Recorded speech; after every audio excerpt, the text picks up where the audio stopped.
Theme भी यही है कि vaccination for all, that means reaching to unreached, जो लोग नहीं आते, जिनको इतनी नॉलेज नहीं है। हमारे ऑलमोस्ट पूरी स्टेट में 700 कोल्ड चेन पॉइंट्स हैं, और जैसे ही वैक्सीन हमारे रीजनल वैक्सीन स्टोर से बाय एयर आती है, फिर हमारी वैक्सीन वैन्स हैं, उसके अंदर कोल्ड बॉक्सेस होते हैं, कोल्ड बॉक्सेस के अंदर आइस पैक्स हैं। इतना बड़ा सिस्टम, इतना जबरदस्त सिस्टम है कोल्ड चेन का, जो कि आई डोंट थिंक कहीं भी होगा। It is only in India. 10-20 साल पहले इतना सीवियर डायरिया होता था विंटर में कि बच्चा डिहाइड्रेट हो जाता था, कि डेथ्स भी हो जाती थी। बट जब से रोटा आया है, डायरिया होता है पर उतना सीवियर नहीं होता। तो ये सारा इम्पैक्ट जो है ये वैक्सीन का ही इम्पैक्ट है। लास्ट ईयर हमारे यहाँ पर भी हमारा टारगेट था कि जैसे अनीमिया मुक्त भारत, तो हमारा फोकस भी था क्योंकि अनीमिया से भी काफी सारी डेथ्स एंड ऑल सब कुछ था। तो हमारा जो है कि spread awareness, vulvovaginal cancer, head and neck cancer, anal canal cancer, both in male and female population. So vaccine has a an immense role in protecting ourselves so that we don't develop these dreaded diseases.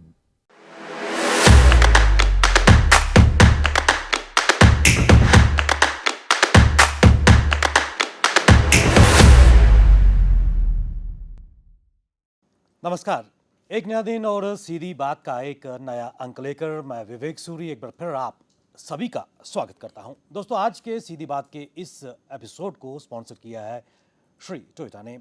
दोस्तों, अपने इस कार्यक्रम के माध्यम से हमारा हमेशा से ये प्रयास रहा है कि उन बर्निंग इश्यूज़ को, उन ज्वलंत मुद्दों को उठाकर आपके सामने लाया जाए जिनका ताल्लुक मेरी, आपकी, हम सब की जिंदगियों से जुड़ा हुआ है, और सीधी बात के माध्यम से एक सीधा संवाद, एक कम्युनिकेशन स्थापित कर बेहतर समाधान की तरफ अग्रसर हो सके। दोस्तों, इसमें कोई दो राय नहीं है कि यूँ तो मेडिकल साइंस ने बहुत तरक्की की है, और यही कारण है कि जो आज आम इंसान है वो एक सेहतमंद ज़िंदगी तो जी रहा है, लेकिन उसके साथ साथ मेडिकल जो एडवांसमेंट हुई है उससे भी उसकी लाइफ प्रोलॉन्ग हुई है। खासकर अगर हम युवा पीढ़ी या इन्फेंट्स की अगर बात करें तो एक समय वो था कि जब इन्फेंट मॉर्टलिटी रेट काफ़ी ज़्यादा था, लेकिन आहिस्ता आहिस्ता कई जो एडवांसमेंट मेडिकल साइंस में है उसे एक तब्दीली आई है, और यही कारण है कि 24 से 30 अप्रैल के बीच पूरे विश्व में वर्ल्ड इम्यूनाइजेशन वीक मनाया जाता है। भारतवर्ष और जम्मू कश्मीर इससे अछूता नहीं है। इस वीक या इस कार्यक्रम का मकसद यही है कि जो टीकाकरण अभियान है उसको गति देना, एक अवेयरनेस क्रिएट करना, ताकि अधिक से अधिक संख्या में खासकर इन्फेंट्स या फिर आम व्यक्ति वैक्सीनेशन कराकर एक स्वस्थ जीवन व्यतीत कर सके और अपने भीतर एक इम्यून सिस्टम डेवलप कर सके। कोविड की अगर बात करें तो कोविड-19 ने एक क्रांति भारतवर्ष में लाई है जिसकी पूरी पूरी प्रशंसा पूरे विश्व में देखने को मिली है। कुल मिलाकर कितना महत्वपूर्ण ये वर्ल्ड इम्यूनाइजेशन वीक है, और खासकर इस साल का जो theme humanly possible vaccination for all, यानी कि सभी लोग इस दायरे में आए, वैक्सीनेशन लगाकर कहीं ना कहीं रोग प्रतिरोधक क्षमता को बढ़ा सके। यही आज की सीधी बात है। उस पर चर्चा करने के लिए हमारे साथ एक बहुत ही विशिष्ट पैनल मौजूद है, जिनका तारुफ, जिनका परिचय आप सबसे करा दूं। सबसे पहले मेरे राइट साइड पर डॉक्टर पूनम सेठी जी बैठी हैं, जो assistant director department of family welfare, MCH and immunization हैं। इनके बिल्कुल साथ में बैठे हैं डॉक्टर घनश्याम सैनी जी, जो professor and head of the department of paediatrics, government medical college Jammu है। मेरे लेफ्ट साइड पर सर्वप्रथम मैम टीना महाजन जी बैठी हैं, जो डिप्टी डायरेक्टर हैं मिशन पोषण और खासकर डायरेक्ट संबंध, खासकर अगर हम चाइल्ड और वुमेन वेलफेयर की अगर बात करें उससे जुड़ी हुई हैं। और इनके बिल्कुल साथ में बैठे हैं डॉक्टर सत्यांकर गुप्ता जी, जो सीनियर रेडिएशन ऑन्कोलॉजी है, अमेरिकन ऑन्कोलॉजी इंस्टीट्यूट। आप सभी का हमारे इस कार्यक्रम में स्वागत है। डॉक्टर सेठी, मैं आपसे शुरुआत करना चाहूँगा इस वीक की अगर बात करें, क्योंकि आपका जो इदारा है, डायरेक्टरेट है, सीधे सीधे महिला और बच्चों के साथ जुड़ा हुआ है, और खासकर वैक्सीनेशन और इम्यूनाइजेशन की अगर बात करें, कितना महत्वपूर्ण और कितना बदलाव इससे आया है मैम? सबसे पहले मैं तो शुक्रिया अदा करना चाहती हूँ टेक वन चैनल का, जिन्होंने मुझे ये मौका दिया कि इस जगह पे आके मैं सबसे बात कर सकूँ इम्यूनाइजेशन के बारे में। तो ये जो ईयर है हमारा, जो शुरू हुआ था इम्यूनाइजेशन का प्रोग्राम, ये एक्सपेंडेड प्रोग्राम ऑफ इम्यूनाइजेशन 74 में शुरू हुआ था, और ये साल जो है ये इम्पॉर्टेंट है, ये 50 years of EPI we are doing. तो जब ये शुरू हुआ था एक्सपेंडेड प्रोग्राम ऑफ इम्यूनाइजेशन, इसमें पहले सिर्फ 6 डिजीज़ के अगेंस्ट, मेन 6 किलर डिजीज़ थे, उसकी इम्यूनाइजेशन दी जाती थी, और ये बढ़ के अब हमारा ऑलमोस्ट 11 डिजीज़ के अंदर हम इसको कवर कर रहे हैं। और इसमें हमारे डिपार्टमेंट का बहुत इम्पॉर्टेंट रोल है कि सारे बच्चों को वैक्सीनेट करना। और मैं ये आपके माध्यम से ये बताना चाहती हूँ कि एक तो जो हमारी वैक्सीनेशन है एवरी वीक एक तो स्पेसिफिक सेंटर में होती है, जैसे सारे हॉस्पिटल्स में, पीएचसी में, सीएचसी में। उसके अलावा एक दिन होता है जहाँ पे आंगनवाड़ी सेंटर में एवरी वीक आंगनवाड़ी सेंटर में होती है। और उसके अलावा जो उन लोगों को पहुंचना, मेन इसका जो थीम भी यही है कि vaccination for all, that means reaching to unreached, जो लोग नहीं आते, जिनको इतनी नॉलेज नहीं है, जो थोड़ा ऐसा दिहाड़ीदार लोग जो सुबह अपना काम करने जाते हैं, अपने बच्चों को नहीं ला सकते, तो उसके लिए हमारे डिपार्टमेंट ने आउटरीच सेशंस लगाए हुए हैं। उसमें कोई टाइम डिफरेंट रख के, जैसे अर्ली मॉर्निंग या थोड़ा लेट, जिसमें वो लोग हमें मिल सकें। नहीं तो जो लोग रोज दिहाड़ी लगाने जाते हैं वो हमें नहीं मिलेंगे अगर हमारे रूटीन टाइम पे वो जाएंगे। तो हमारा डिपार्टमेंट इसमें बहुत इस तरीके से कि एक फिक्स सेशन है जो वेडनेसडे है, और फिर VHND या UHND, जैसे आंगनवाड़ी सेंटर में विलेज हेल्थ न्यूट्रिशन डे होता है, और ऐसे ही अर्बन एरियाज में अर्बन हेल्थ न्यूट्रिशन डे होता है। उस दिन हमारे वर्कर्स जाके आंगनवाड़ी सेंटर में वैक्सीनेट करते हैं। और उसके अलावा आउटरीच सेशंस हैं, तो सो दैट हमारे ये स्लम्स वाले जो हमारी पॉपुलेशन है, स्लम्स हैं, ब्रिक किलन्स हैं, जिन पे हमारे वर्कर्स खुद जाके उनको वैक्सीनेट कर रहे हैं। मीन्स कहीं ना कहीं एक एक्सटेंडेड प्रोग्राम, जिससे आपने कहा कि 50 साल एक इतिहास कह सकते हैं, और पहले 6 डिजीज़ और 11 बीमारियों को कवर कर रहे हैं। मैं आपसे ब्रीफली जानना चाहूँगा मैम, कौन कौन सी वो बीमारियाँ हैं जिनको जो इस पेरिफेरी में कवर की जा रही हैं? जैसे पहले तो जो एक्सपैंडेड प्रोग्राम था हमारा मेनली था, जैसे ट्यूबरकुलोसिस के अगेंस्ट वैक्सीन थी, पोलियो के अगेंस्ट वैक्सीन थी, और हमारा डिप्थीरिया, पर्टूसिस और टेटनस के अगेंस्ट, और मीजल्स के अगेंस्ट। अब हमारा एडिशनली ये तो है ही है BCG भी, जो हम ट्यूबरकुलोसिस के अगेंस्ट लगाते हैं, और फिर ओरल पोलियो, हेपेटाइटिस बी है।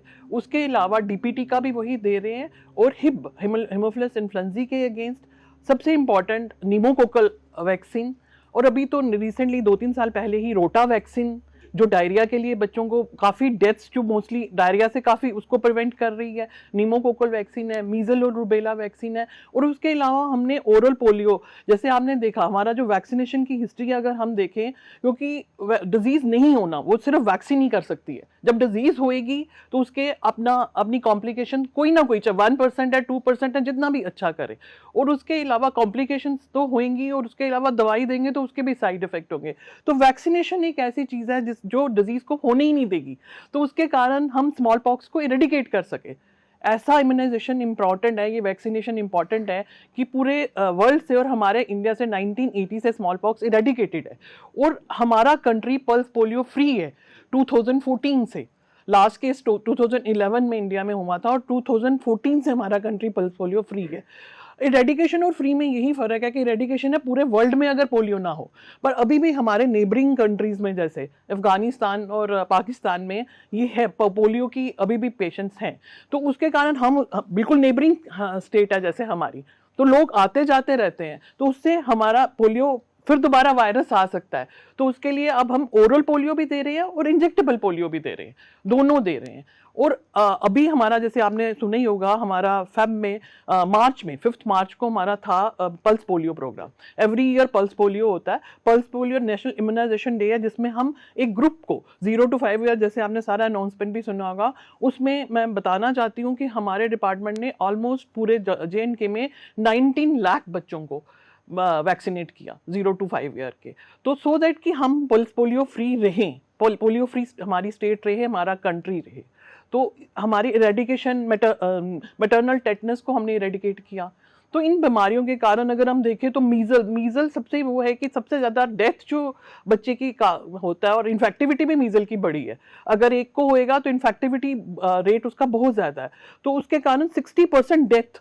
और इन्हीं वैक्सीन के कारण जो हमारा IMR है, जो अभी हमारा स्टेट का है, वो सिर्फ 16.3 है, और हालांकि जो इंडिया का जो है वो 35.2 है। और नियोनेटल मॉर्टेलिटी रेट, नियोनेट हो गया 1 महीने का बच्चा, neonatal mortality rate also India का 24.9 है, और हमारी स्टेट का सिर्फ 9.8 है। तो that is very just work of all our worker because of good maternal health. हम अपने सारे जो एंटीनेटल पेशेंट होते हैं उनका हाई रिस्क डिटेक्ट करना, और टाइमली उनको टर्शरी केयर हॉस्पिटल में पहुंचाना, और अगर कोई इन्फेंट है, बच्चे के ऐसे हमें लग रहा है कि प्रॉब्लम हो सकती है, तो टर्शरी केयर हॉस्पिटल में जहाँ पे निक्कू पिक्कू सर्विसेज जो कि हमारे अब डिस्ट्रिक्ट हॉस्पिटल में भी हैं, तो उधर तक पहुंचाना। और सबसे इंपॉर्टेंट जो इम्यूनाइजेशन ने किया वो अंडर 5 मॉर्टेलिटी रेट को बड़ा फर्क लाया। अंडर 5 जो है वो 18.5 पहुंच गया, जो कि इंडिया का 41.9 है। तो हमारी स्टेट का ये सारा रोल बहुत इम्पॉर्टेंट है। और इसमें कोई दो राय नहीं कि बदलाव जम्मू कश्मीर में भी नज़र आ रहा है। डॉक्टर साहब, मैं आपकी तरफ आना चाहूँगा। कुल मिलाकर अगर हम इस वीक की अगर बात करें, जो वर्ल्ड इम्यूनाइजेशन वीक और जम्मू कश्मीर के संदर्भ में खासकर जम्मू की अगर बात करें, क्योंकि खुद आप professor and head of department हैं, कितना बदलाव समय के साथ आया और कितना वाइटल ये इम्यूनाइजेशन प्रक्रिया है? मैं जैसे आपसे शेयर करना चाहूँगा, री एम्फेसाइज करूँगा कि हम पोलियो फ्री हो गए। 2011 में हमारा लास्ट केस आया, that was again in West Bengal में केस आया। उसके बाद हमारा जो जम्मू में केस आया वो 2009 में था। तो इसका जो मेथडोलॉजी है, अभी हम सर्वेलेंस कंटिन्यूसली कर रहे हैं कि कोई भी पोलियो लाइक इलनेस होती है, कोई फ्लैपी पेशेंट आता है, एएफपी सर्वेलेंस है, वो राउंड द क्लॉक चल रही है। तो 2 केसेस पर 10 लाख पॉपुलेशन में हम निकालते हैं। उसका इम्पैक्ट ये है कि कोई भी हम ये नहीं देखेंगे पोलियो लाइक इलनेस कोई होती है तो उसको हम ट्रैक करेंगे, उसके सैंपल भेजेंगे, कहीं हम पोलियो मिस नहीं कर रहे हैं, क्योंकि हमारे नेबरिंग कंट्रीज़ में अभी भी पोलियो है और हमारी पॉपुलेशन पाकिस्तान के साथ आती जाती रहती है। और दूसरा इम्पैक्ट रीज़न जो है आईपीवी लाने का, क्योंकि कुछ केसेस हमारे ओरल पोलियो से भी होते थे, vaccine derive polio virus, vaccinated polio mellitus. तो उसको करने के लिए एक तो हमने एक स्ट्रेटजी बनाई कि हम ट्राइवेलेंट से हम बाइवेलेंट पे आ गए। हम स्ट्रेन 1 और स्ट्रेन 3 दे रहे हैं, 2 हमने बंद कर दिया है। और हमने ये देखा कि ये डिजीज़ ना हो तो हम आईपीवी पे आ गए हैं। बाकी आपको इम्पैक्ट देखने की बात यह है कि हमने अपने हॉस्पिटल में हम एक प्रोजेक्ट कर रहे हैं निमोकोकल डिजीज़ का, जो कि 2019 से हमारा चल रहा है। हम देखते हैं कितने केसेस हैं निमोकोकल, और निमोकोकल वैक्सीन हमारे 21 में हमने यहाँ इंट्रोड्यूस किया। मैं आपके साथ हैप्पीली शेयर करूँगा कि हमारे बड़े कम केसेस जो है वो निमोकोकल वैक्सीन डिजीज़ से हैं, निमोकोकल बैक्टीरिया से हैं। तो इसका इम्पैक्ट है कि वैक्सीन का ही इम्पैक्ट है कि हम इरेडिकेट कर पाए। कुछ साल पहले, जब 25-30 साल पहले हम देखते थे, हम अपने टेक्स्ट बुक्स में देखते थे कि जो निमोनिया है या मेनिंजाइटिस है, उसके 3 बड़े-बड़े काजेज़ होते थे, एच इन्फ्लुएंजी, निमोकोक और निसीरिया। 2 तो हमने वैक्सीन लाया, एच इन्फ्लुएंजी और निमोकोकल। अब ये ऑलमोस्ट ये on the verge of go है, नहीं है। अब हमारा जो मेजर कंट्रीब्यूशन है जो निमोनिया एक्सेट्रा का, वो वायरल है। तो ये बहुत बड़ी इम्पैक्ट है। जैसे कि मैडम ने बोला कि हमारा अंडर 5 मोर्टेलिटी जो है 18.5 है। उसका रीज़न ये है कि जो मेजर कंट्रीब्यूटर है अंडर 5 मोर्टेलिटी के, हमारा निमोनिया एंड डायरिया। डायरिया के लिए हमने रोटा वैक्सीन लाया। तो मैं आप काफ़ी मेरा लंबा कैरियर है, 35 ईयर से मैंने देखा कि 10-20 साल पहले इतना सीवियर डायरिया होता था विंटर में कि बच्चा डिहाइड्रेट हो जाता था, कि डेथ्स भी हो जाती थी। बट जब से ये रोटा आया है, 2 डायरिया होता है पर उतना सीवियर नहीं होता, इतना सीवियर डायरिया की शॉक में चले जाए वो नहीं होता है। तो ये सारा इम्पैक्ट जो है ये वैक्सीन का ही इम्पैक्ट है।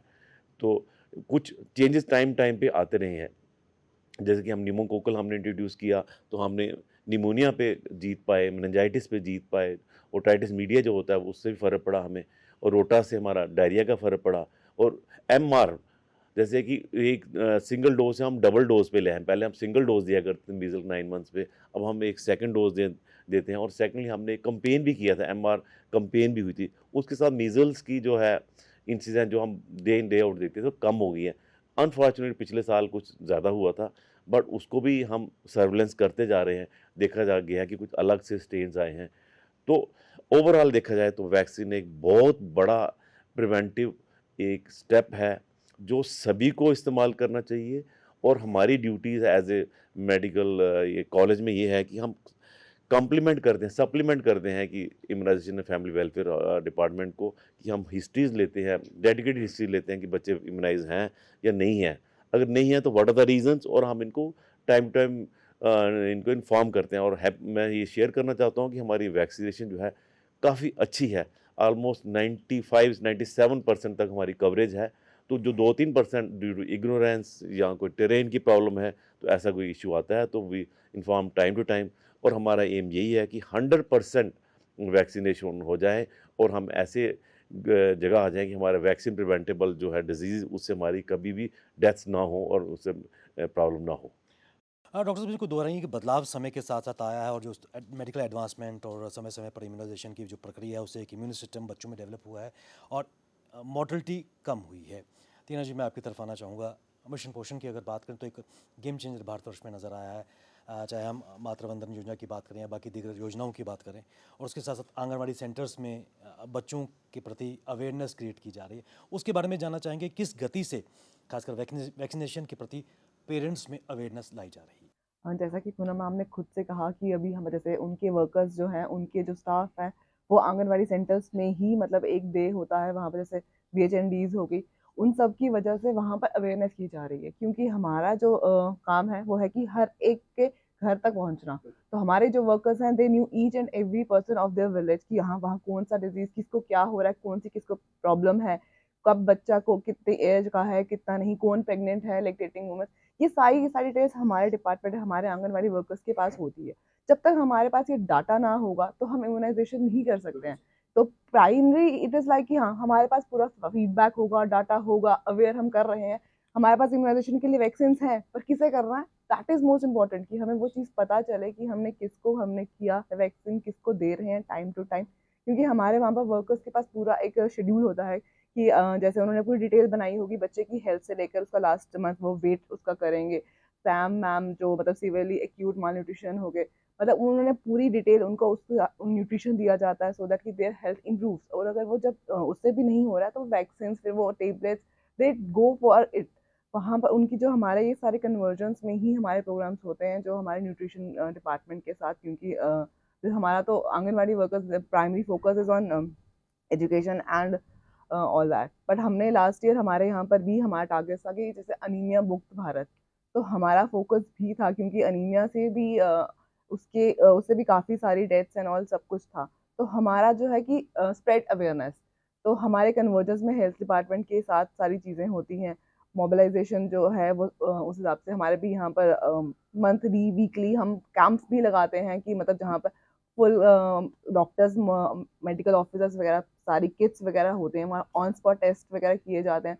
बट इट इज़ ऑल कि हाँ जी वो कन्वर्जेंस में ही हेल्थ वालों के साथ होंगे, बट हमारा रोल ये रहेगा कि हम एक एक we have to get every person on the chair, कि हमें उसे वहाँ बोर्ड पर लाना ही है, छोटा बच्चा भी होगा या उसके पेरेंट्स भी होंगे, क्योंकि वहाँ पर हम उनको अवेयर भी करते हैं, पेरेंट्स उनको बताते भी हैं कि अच्छा माँ को या कि क्या करना है, आपके बच्चे के लिए क्या अच्छा है क्या नहीं, कौन सी वैक्सीनेशन टाइम पे है, आपको कब आना है, कब करवानी है, क्योंकि वो 1 to 1 इंटरेक्ट करती हैं उनके साथ, तो वो उनको अच्छे से समझा सकती हैं कि अच्छा हाँ आपने इस दिन आना है, इस दिन हमारे वहाँ पर हमारे वार्ड में ये एक्टिविटी होने वाली है, हम वहाँ पर उसे ये कैंप लगा रहे हैं, ये डिस्ट्रीब्यूट होगी, ये वैक्सीन लगेगी या ये मेडिसिन मिलेंगी।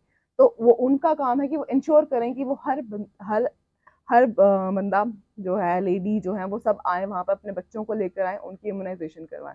तो मुझे लगता है कि इम्यूनाइजेशन के साथ हमारी अवेयरनेस और हमें हर एक तक पहुँचना है वो बहुत ज़रूरी है।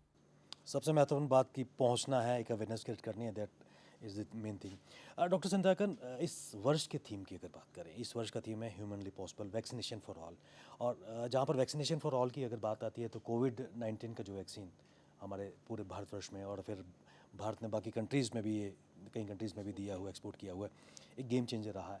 किस नज़रिए से इस थीम को देखते हैं आप? तो देखिए, पहले तो बहुत बहुत शुक्रिया, बहुत सेंसिटिव टॉपिक आपने आज छेड़ा है। कोविड ने पूरे विश्व को ये सिखाया है कि the value of immune system.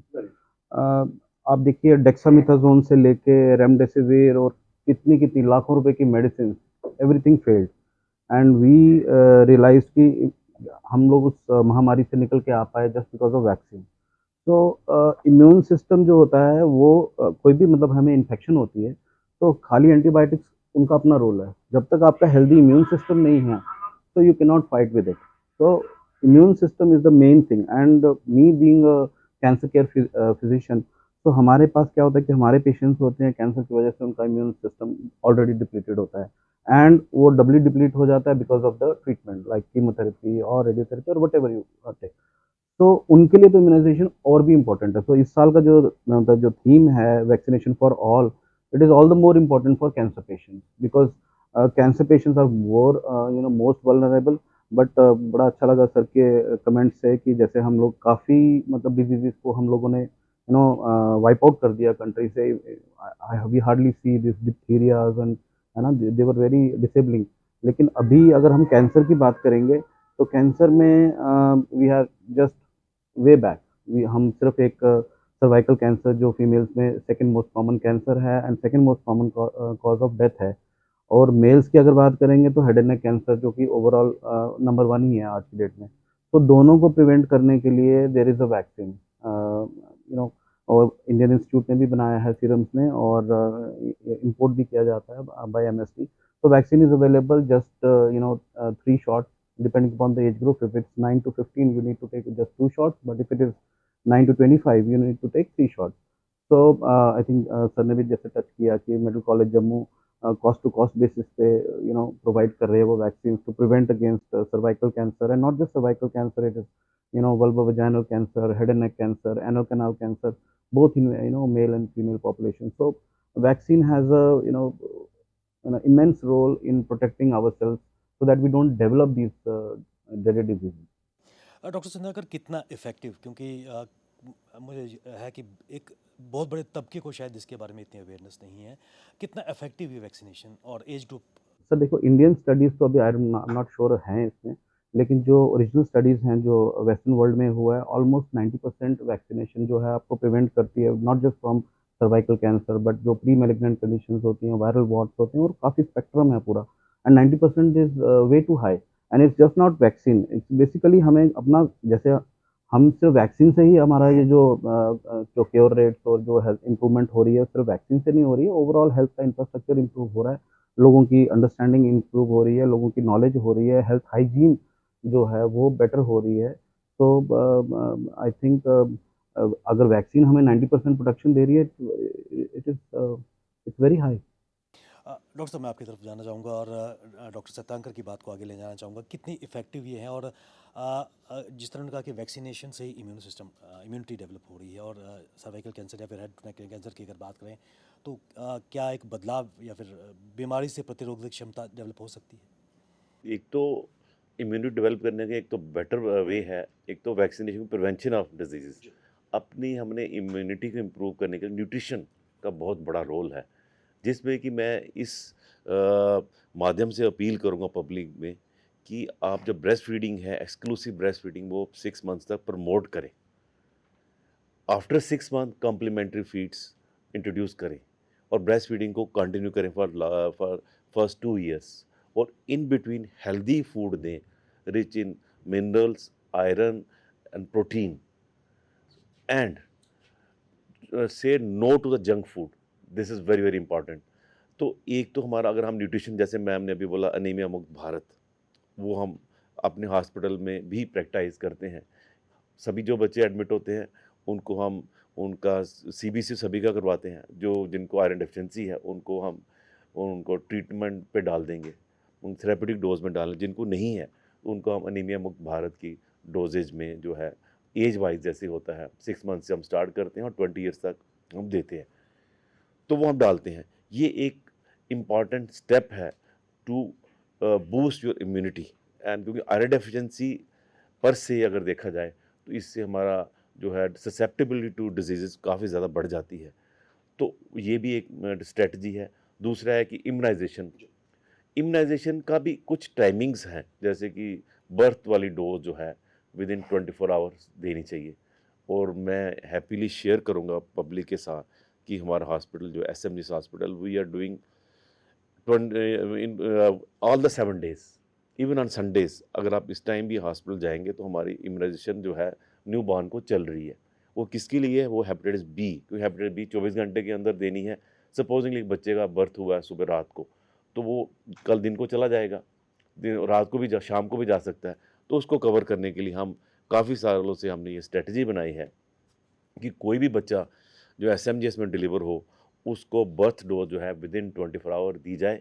और उसके लिए हमने स्पेशली ये रखा है कि संडे को भी हम अपने इम्यूनाइजेशन जो है अपने मैटरनिटी वार्ड्स में वो हम 3-4 घंटे हम सुबह डेली देते हैं, ताकि वो बच्चे इसके पीछे क्या है, ये भी कैंसर प्रिवेंशन का एक तरीका है। हेपेटाइटिस बी से कोई अगर सफ़र करता है तो उसको हेपेटाइटिस बी से डिजीज़ होगी और अल्टीमेटली ये हेपेटाइटिस कार्सिनोमा भी डेवलप हो सकता है, क्योंकि हमें नहीं पता कि कौन सी मदर्स हैं जो कैरियर्स हैं। तो अगर तो कैरियर्स हैं तो हमारे पास वो भी तरीका है, हम हेपेटाइटिस बी इम्यूनोग्लोबुलिन सरकार ने फ्री ऑफ कॉस्ट अवेलेबल करवाई है। बट बड़ी बात वो डिटेक्शन ही नहीं होती, तो हम नहीं चाहते कि ऐसा मतलब बच्चे को कोई ट्रांसमिशन हो, तो उसको वर्टिकल जो मदर से आता है, हॉरिजॉन्टल जो आगे पीछे एनवायरनमेंट से होता है, दोनों को प्रोटेक्ट करने का एक तरीका है कि 0 डोज जो है हम बर्थ पे देते हैं। उसके अलावा हम 6, 10, 14 जो रूटीन में हमारी वैक्सीनेशन, वो तो हर एसएमजेस में भी होती है और हर सेंटर में ऑलमोस्ट पूरी स्टेट में हो रही है। तो ये एक बहुत बड़ा इम्पॉर्टेंट स्टेप है for prevention of diseases. Poonam ma'am, मैं आपकी तरफ आना चाहूँगा। जिस तरह कहा गया कि बदलाव यहाँ पर आ रहा है और सभी का मानना है कि पिछले कुछ समय से बदलाव निश्चित तौर पर निश्चित आ रहा है, आंकड़े खुद बता रहे हैं। लेकिन जो लक्ष्य है 100%, उसको पाने के लिए और इस गति को कितना, मोमेंटम को कितना बरकरार रखने की आवश्यकता है? बदलाव तो डेफिनेटली आया है, पर स्टिल हमें थोड़ा और काम करना है। उसमें अवेयरनेस की ज़रूरत है बेसिकली। जो वही मैंने जैसे पहले कहा, रीचिंग टू अनरीच्ड, वही पॉपुलेशन है जो हमारे हाई रिस्क पीपल हैं, हाई रिस्क एरियाज़ हैं, जैसे ये स्लम्स, ब्रिक किलन्स, नोमैडिक पॉपुलेशन। तो उनके लिए थोड़ा हम कर रहे हैं यही आउटरीच सेशन। और एक चीज़ मैं और बताना चाहूँगी कि जैसे आप देखते हो 2 वर्ड्स हैं, वैक्सीनेशन और इम्यूनाइजेशन। 2 वर्ड्स डिफरेंट हैं, क्योंकि वैक्सीनेशन है, वैक्सीन आपने ली, और इम्यूनाइजेशन है कि वो कितनी इफेक्टिवली उसने आपको एंटीबॉडीज प्रोड्यूस की और डिजीज़ के अगेंस्ट प्रोटेक्ट करेगी। तो उसका फ़र्क इसलिए है कि हमारा जो वैक्सीन है वो अच्छे से, क्योंकि मोस्ट ऑफ द वैक्सीन को हमें टेम्परेचर पे रखना होता है 2 to 8। 2 to 8, जैसे आज का टेम्परेचर देखो तो कितना मतलब ऑलमोस्ट 30, 32 और आगे 40 भी जाएगा, और श्रीनगर वगैरह में माइनस में भी जाता है। तो दोनों तरीके से अगर वैक्सीन कहीं बाहर पड़ी रहेगी तो वो ख़राब हो जाएगी, उसकी पोटेंसी नहीं होगी वो चीज़। तो इसलिए हमारा वैक्सीनेशन और इम्यूनाइजेशन में हमारा डिपार्टमेंट जो इम्यूनाइज कर रहा है, नॉट ओनली वैक्सीनेशन, उसके लिए मैं बताना चाहती हूँ कि हमारा कोल्ड चेन सिस्टम बहुत अच्छा है। हमारे ऑलमोस्ट पूरी स्टेट में 700 कोल्ड चेन पॉइंट्स हैं, और जैसे ही वैक्सीन हमारे रीजनल वैक्सीन स्टोर से बाय एयर आती है, फिर हमारी वैक्सीन वैन्स हैं, उसके अंदर कोल्ड बॉक्सेस होते हैं। कोल्ड बॉक्सेस के अंदर आइस पैक्स हैं, मल्टीपल आइस पैक्स जिनको फ्रीज करके रखा होता है। तो उसमें वैक्सीन फिर लाई जाती है from airport to our state vaccine store, और उसी तरीके से हमारे हर डिस्ट्रिक्ट में वैक्सीन जाती है। और फिर डिस्ट्रिक्ट से जब कोई लड़की वैक्सीन लगाने, जहाँ से कहीं आउटरीच में, जैसे आंगनवाड़ी सेंटर में जा रही है, या कहीं आउटरीच सेशन कहीं स्लम में जा रही है, तो उसमें हमारे वैक्सीन कैरियर हैं। वैक्सीन कैरियर में वो वैक्सीन पैक्स रख के, जो कि कंडीशनड आइस पैक होते हैं, उसमें वैक्सीन रखती है।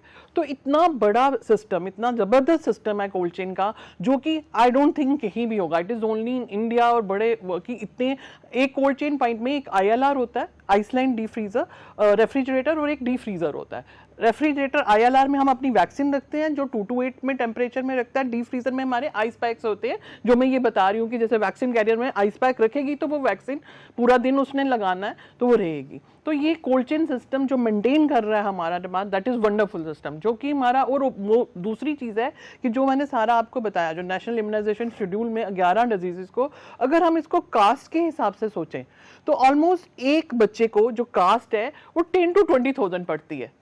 Vaccine are so costly in private, तो जो हमारा डिपार्टमेंट फ्री ऑफ कॉस्ट दे रहा है, तो इस चीज़ का सब लोगों को फ़ायदा लेके तो आना, हमारे सेंटर्स में आएँ, क्योंकि हमारी जो वैक्सीन है वो बहुत अच्छे से रखी है। ये सिस्टम आपको कहीं भी नहीं मिलेगा। जो हमारा सिस्टम ऑफ वैक्सीनेशन है 2 to 8 में टेम्परेचर में रखा जा रहा है, that is wonderful system. Potency vaccine की अच्छी है, वर्कर्स हमारे ट्रेंड है, मतलब इतने सालों से।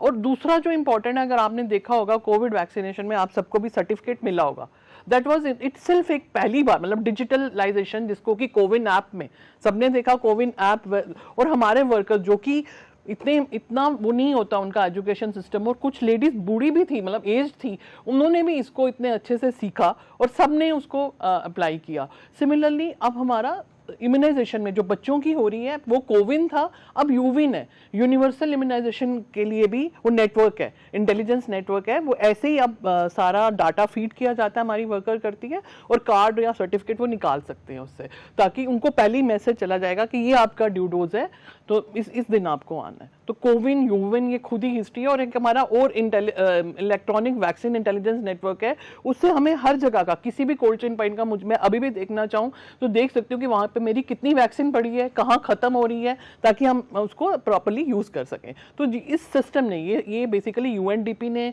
हमें सारे इंडिया को दिया, हमारी स्टेट में भी आया। उसमें 3 सिस्टम है। इविन जो है electronic vaccine intelligence network, vaccine की स्टोरेज का बताता है, कोविन जैसे आपको, और अब यूविन भी आया हुआ है। तो इन दो चीज़ों से, कोल्ड चेन सिस्टम और जो ये हमारा वैक्सीन इंटेलिजेंस नेटवर्क है, जिससे हम ट्रैक कर सकते हैं किसी भी बच्चे को अगर वैक्सीन दी है तो उसको हम ट्रैक कर सकते हैं कि वो कहाँ पे है, उसका फ़ोन नंबर है, वो किसी दूसरी स्टेट में भी अगर जाके लगाएगा तो उसका जो आईडी होगी उसमें जनरेशन हो जाएगी कि इसको ये वैक्सीन लग गई है। मतलब एक बहुत अच्छी एक्सरसाइज पूरे भारतवर्ष में हो रही है। टीना जी, मैं आप एक तरफ एक चीज़ और आपसे जानना चाहूँगा, जहाँ आप अवेयरनेस की बात की, आंगनवाड़ी और आशा वर्कर्स कहीं ना कहीं रूरल हेल्थ की बैकबोन है। कितना बदलाव खासकर अवेयरनेस क्रिएट करने से उनके द्वारा आया है? अवेयरनेस करने से ऑब्वियसली मतलब 100% इफेक्ट तो मिलता है, क्योंकि हम जब तक अपना माइंडसेट चेंज नहीं करेंगे, हमारे बिहेवियर में चेंज नहीं आएगा, हम कोई प्रोग्रेस नहीं देख सकते हैं। आप जितनी मर्जी इम्यूनाइजेशन, जितनी मर्जी वैक्सीन कर लो, जब तक वो खुद से उसको नहीं फील हुआ हाँ जी मुझे ये वैक्सीन लगवानी है, वो नहीं होगा। क्योंकि शायद मुझे लगता है कि अर्ली टाइम्स में हमारे जो बुजुर्ग होंगे वो शायद वो इन सबसे बड़ा परहेज करते थे कि क्यों दवाई खानी है, क्यों ये टीके लगाने हैं। उनको लगता था कि ये सब आर्टिफिशियल चीजें हैं, नहीं हम अपनी खुराक से ही खाकर ही हम ठीक हो जाएंगे। तो ये जो चीज़ें हैं वो आहिस्ता-आहिस्ता माइंडसेट बदल रही हैं कि नहीं, जब तरक्की कर रहे हैं, जब हमारे एडवांसमेंट हो रही है, डेवलपमेंट हो रही है, तो ये चीज़ें हमें इम्बाइब करनी है। उनको सिखाया जाता है, बताया जाता है, उनको हर एक का एक रीज़न दिया जाता है कि ताकि उनके बैक एंड पे माइंड में वो चीज़ बैठे कि अच्छा ये हम क्यों कर रहे हैं? कि हर एक को ये सवाल होता है कि अच्छा यार क्यों लगानी है ये मेडिसिन?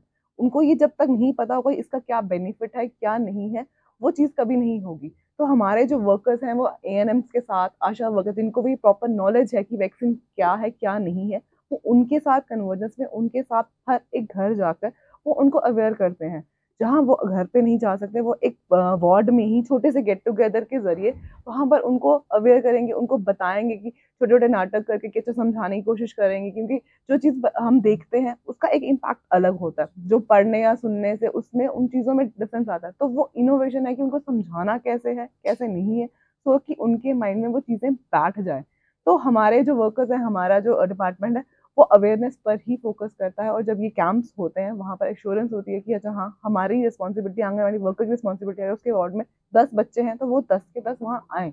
अगर वो नहीं कोई आ सकता, किसी हेल्थ प्रॉब्लम कुछ है, तो वो उस वर्कर को एनएम को वहाँ लेकर जाएँगे कि उस घर में कि अच्छा भाई इस वक़्त वहाँ पे अवेलेबल नहीं है, वो शाम को होंगे। तो वहाँ जाकर वो उनको अवेयर करेंगे या वैक्सीनेशन जो भी उनकी ड्यू होगी, वो वहाँ पर करेंगे। जैसे कि सर ने अभी बात की थी न्यूट्रिशन की, उन्होंने कहा था कि 2 चीज़ें हैं कि एक या तो वैक्सीनेशन और न्यूट्रिशन, वो दोनों साथ-साथ में रहती हैं। हमारे सेंटर्स में हमारे वर्कर्स का ये एक प्राइम रोल है न्यूट्रिशन। वहाँ हमारे तो पोषण का मतलब ही वही है, जो पोषण है, मिशन पोषण, that is about the nutrition only. जब तक हम उन्हें अवेयर नहीं करेंगे हमारे वहाँ पर न्यूट्रिशन क्या है, हमारे जैसे छोटे बच्चे हैं 0 टू 6 ईयर्स, वहाँ पर प्रॉपर एक रेसिपीज़ उनका चार्ट बना हुआ है कि कितना प्रोटीन डेली उनको इंटेक देना है, प्रोटीन, कार्बोहाइड्रेट्स, उसके तहत उनका हमारी रेसिपी चार्ट बनता है कि आज अच्छा आज हमें उन्हें ये देना है, मिड डे मील में ये मिलेगा उनको, उसके बाद ये मिलेगा, सो दैट कि उनका जो माइक्रोन्यूट्रिएंट्स हैं वो पूरा हो सके, डेली डोसेज उनकी पूरी हो सके।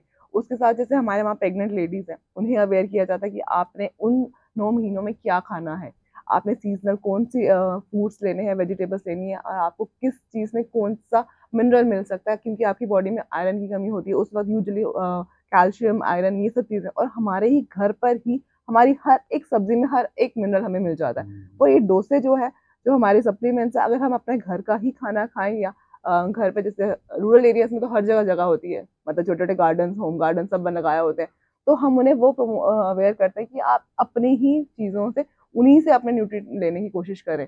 तो वो न्यूट्रिशन वहाँ से हम उनको अवेयर कर रहे हैं। हमारे छोटे-छोटे कैंप्स होंगे, पोषण वाटिका लगा दिया, जैसे रेसिपी कॉम्पिटिशन हो गया कि घर से ही बना के लाएँगे, वो घर का खाना लेकर आएँगे, किसने क्या किया है, वो एक कॉम्पिटिटिव स्पिरिट भी आता है लेडीज़ में कि उन्होंने अच्छा उसने इसी चीज़ से कुछ और बनाया, अच्छा सब्ज़ी तो वही है, सीरियल्स भी वही हैं, दालें भी वही हैं, पर इनोवेशन की अच्छा हम ये कर सकते हैं, बच्चों को खिलाने के लिए, क्योंकि आजकल जैसे जंक फूड, सर ने कहा कि junk food, no to junk food, पर जंक फूड इतना टेम्प्टिंग होता है कि हम खुद रेज़िस्ट नहीं कर पाते, तो बच्चों को हम कैसे मना करेंगे? तो वो है कि वो इनोवेशन की अच्छा हम जब बना रहे हैं, we have to change the ingredients, जैसे अब हम मैदा ना जाके हम व्हीट का करें यूज़ करें, फ्रूट का यूज़ करें, तो इट इज़ ऑल कि दोनों चीज़ें साथ-साथ ही है, न्यूट्रिशन, इम्यूनाइज़ेशन, वैक्सीनेशन ये सब साथ ही चलेंगी।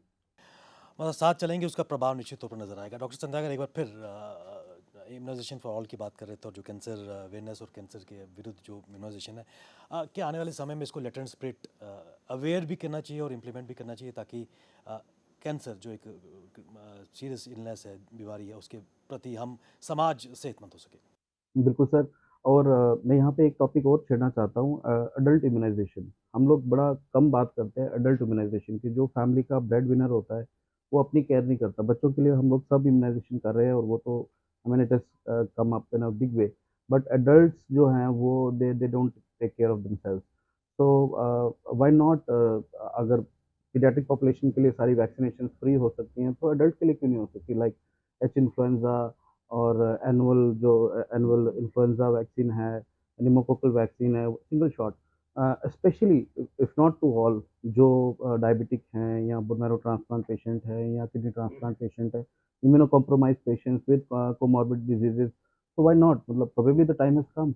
और रिकमेंडेशंस हैं, all the guidelines you talk of, DGCI ने भी अप्रूव किया है सारी वैक्सीन के लिए above the age of 50 and 60। COPD हमारे इतना कॉमन है और COPD patients eventually they die of sir कह रहे हैं pneumococcal, I mean this pneumonias जो पीडियाट्रिक में है, स्ट्रेप्टोकोकल निमोनिया बहुत रेयर हो गया, लेकिन एल्डरली में still we are fighting with this.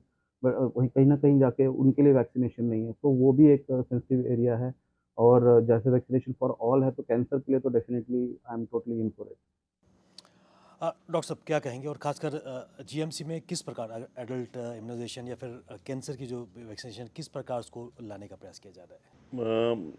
Adult immunisation के बारे में तो मैं ज़्यादा नहीं कमेंट कर सकता, बट मैं इसी में एक चीज़ शेयर करूँगा कि हमारे मेडिकल कॉलेज ने इवन मेडिसिन में भी हमने एक वैक्सीन है निमोकोकल की, प्रेविनार, वो काफ़ी कॉस्टली है, तो वो अप्रूव हुई है। और हम अपने डिपार्टमेंट में मैं कोई जो है हाई रिस्क, जैसे डॉक्टर साहब ने बोला हाई रिस्क पेशेंट, जैसे एस्थमा के पेशेंट हैं हमारे पीडियाट्रिक्स में, जिनको asthmatic attack, natal heart disease है, जिनको डायबिटीज़ है, जिनको हीमोग्लोबिनोपैथीज़ है, हमारे पास काफ़ी पेशेंट हीमोग्लोबिनोपैथीज़ के रहते हैं, सिकल सेल एनीमिया है, और कैंसर पेशेंट्स हैं, उनको हम ये वाली वैक्सीन जो प्रेविनार वैक्सीन है वो फ्री ऑफ कॉस्ट दे रहे हैं।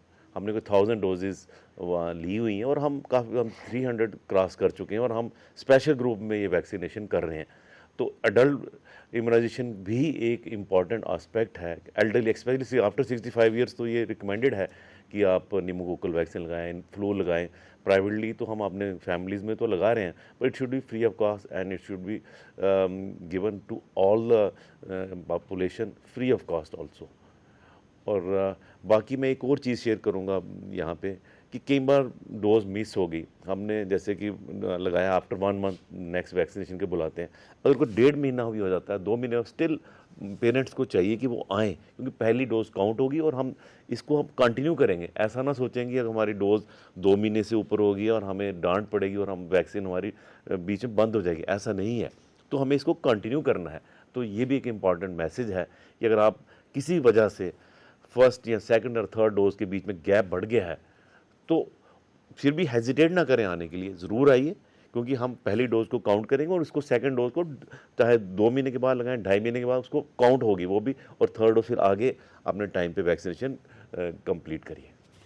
डॉक्टर पूनम मैम, एक चीज़ मैं आपसे जानना चाहूँगा, जब भी बच्चा पैदा होता है तो एक कार्ड मिल जाता है पेरेंट्स को, मेरे से 12 से 15 साल का भी उसमें लास्ट रहता है, लेकिन समय के साथ साथ देखा गया अमूमन कि पेरेंट्स भी कैजुअल हो जाते हैं और लास्ट की अगर हम बात करें 9, 10, 11, 12 वो ईयर्स की डोज स्किप हो जाती है। उसके लिए पेरेंट्स को कितना अवेयर करने की आवश्यकता है?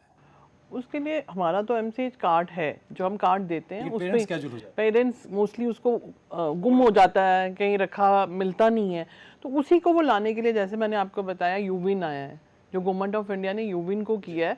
उसमें आपका ऐप में आपका जो आईडी है, आप अपना नाम डालोगे, फ़ोन नंबर, तो उसका पूरा कार्ड आ जाएगा। तो इस टाइम अब ऐसा जो इस सिस्टम ने, ये एक रिवोल्यूशन है इन इम्यूनाइजेशन कि यूविन में आपको, जैसे कोविन ऐप में आप कोविन का वो डालो अपना डाटा, आपका कोविन सर्टिफिकेट निकल आता था, ऐसे ही जैसे इम्यूनाइजेशन का वो पूरा कार्ड जब भी है जो उनको रिमाइंडर देता रहेगा, जो उनका, क्योंकि फ़ोन नंबर फीड हो चुका है और उसमें पूरा डोजेस फिट होती हैं कि किस महीने में, अगर आज 1 महीने में आया तो अगली डोज कब लगनी है, तो वो मैसेज आता है थ्रू दैट फ़ोन कि ये आपका है। तो अभी इसकी प्रॉब्लम नहीं आएगी क्योंकि कार्ड भी सारा जनरेट हो रहा है थ्रू यूविन। मैं बिल्कुल अंत में यहाँ से क्या एक संदेश पेरेंट्स को देंगे कि समय पर इम्यूनाइजेशन और प्रतिरोधक क्षमता बच्चों में ला जा सके? तो मैं यही कहना चाहती हूँ हर एक को कि हमारा सबका दायित्व है, जो भी ये प्रोग्राम देख रहे हैं, तो वो अपने बच्चे को तो वैक्सीनेट कराएं, पर उनके पास जो वर्कर्स हैं, उनके एरिया में जो स्लम्स है, उनके एरिया में कोई नोमैडिक पॉपुलेशन है, कोई ब्रिक किलन है, वो उनको भी मोटिवेट करें। और हर पेरेंट अपने बच्चे को और अपने ये लोग हैं उनको मोटिवेट करे कि हमारे सेंटर में जाके फ्री ऑफ कॉस्ट वैक्सीनेट कराएं और अपने आप को वैक्सीन प्रिवेंटेबल डिजीज से प्रोटेक्ट करें। इसमें कोई दो राय नहीं कि पूरे भारतवर्ष में, पूरे जम्मू कश्मीर में खासकर इम्यूनाइजेशन को लेकर एक बदलाव, मानसिकता में बदलाव आ चुका है, लेकिन फिर भी कुछ चुनौतियां उनको एड्रेस करने की आवश्यकता है। ज़रूरत इस बात की है कि खुद अवेयर हो, आत्मचिंतन करने की आवश्यकता है। अपने परिवार में बच्चों को सही समय पर वैक्सीनेशन कराएं, इम्यूनाइजेशन कराएं, और अपने आसपास के माहौल में भी जो लोग बिलो द पॉवर्टी लाइन है उनमें भी एक अवेयरनेस पैदा करें, ताकि एक स्वस्थ समाज की हम परिकल्पना कर सकें। लेकिन उसके साथ साथ आवश्यकता इस बात की है कि कुछ क्रिटिकल इलनेसेस जैसे कैंसर की अगर बात करें, उसके विरुद्ध भी टीकाकरण आ चुका है, वो भी लगाएं। और खासकर एडल्ट इम्यूनाइजेशन की अगर बात करें तो उसके प्रति भी हमें जागरूक होना होगा, क्योंकि जो ब्रेड ओनर है अगर वही बीमार हो गया तो फिर कहीं ना कहीं जो घर का पहिया है वो डिस्टर्ब हो जाता है, उसको एड्रेस करने की आवश्यकता है। आपको बताते चलें कि आज के इस अंक को स्पॉन्सर किया था श्री टोयोटा ने। Doctor Poonam ma'am, doctor Saini ji, Tina ji और डॉक्टर सत्यांकर जी, आप इस विषय पर चर्चा के लिए अपना कीमती समय हम सबको दिया, आप सबका बहुत बहुत धन्यवाद। सीधी बात में आज बस इतना ही, इजाजत दीजिए, नमस्कार। टेक वन अब आपके व्हाट्सएप पर। व्हाट्सएप करिए हाय 9728253663 पर।